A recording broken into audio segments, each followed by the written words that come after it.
Երեք տեղի ունեցավ Փաշինյան-Պուտին հեռախոսազրույցը հայկական կողմի նախաձեռնությամբ եւ տարածող մամուլի հաղորդագրություններից հստակորեն երևաց, որ Նիկոլ Փաշինյանը չի կարողացել լուծել իր առջև դրված խնդիրը, այն է լուծել Ռուսաստանի հետ ապրանքաշրջանառության վերականգնման եւ այլ կարևոր հարցեր, փաստացի ռուսական կողմը ըստ էության շարունակում է այն կեցվածքը, որը որդեգրվել է Փաշինյանի ռեժիմի հանդեպ, հենց Փաշինյանի քաղաքականության արդյունքում։ Այսօր այլ հարցերի շուրջ այսօր զրուցել եմ կինոռեժիսոր Հովհաննես Իշխանյանի հետ։ Ողջույն Հովհաննես։ Բարև ձեզ։ Շնորհակալ եմ հարցազրույցի հնարավորության համար։ Դուք երեք ձեր Facebook-յան տիրույթում արձագանքել եք տեղի ունեցածին,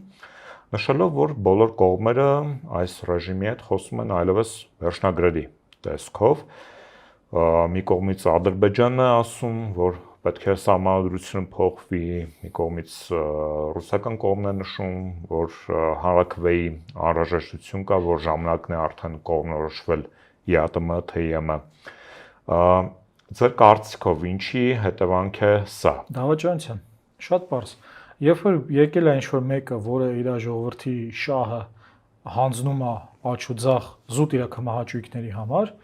այսինքն ինքը ինչի կարողացավ գա իշխանության, ինքը կարողացավ գա իշխանության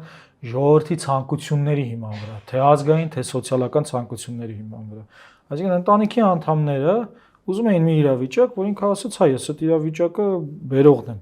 Ու տրամագծորեն հակառակը արեց։ Բոլորին խաբեց, բայց սկսեց մարդկանց շանտաժով, կաշառքով, այդ պարգևավճարներով եւ այլն,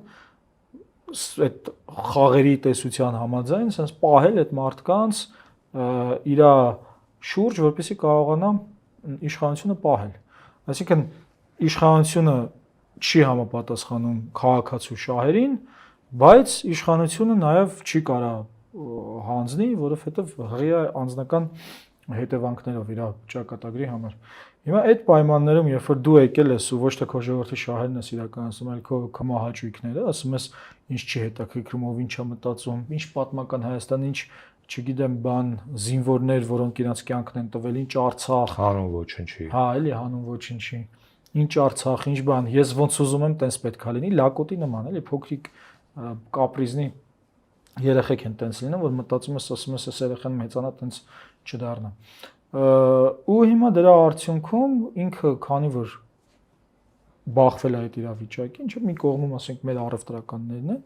մի կողմում իր ցանկությունները, կմահաճույքները, եւ ոչ միայն իր թիմում էլ տենց մարդիկ կան, չէ, որ բան Եվրոպա գնալով, գորգորալով Եվրոպային ուզում մտնում, այս Եվրոպայի հետ մի այսքան կապ չունեն այդ մարդիկ, էլի, այն լուսավոր Եվրոպան նկատի ունեմ,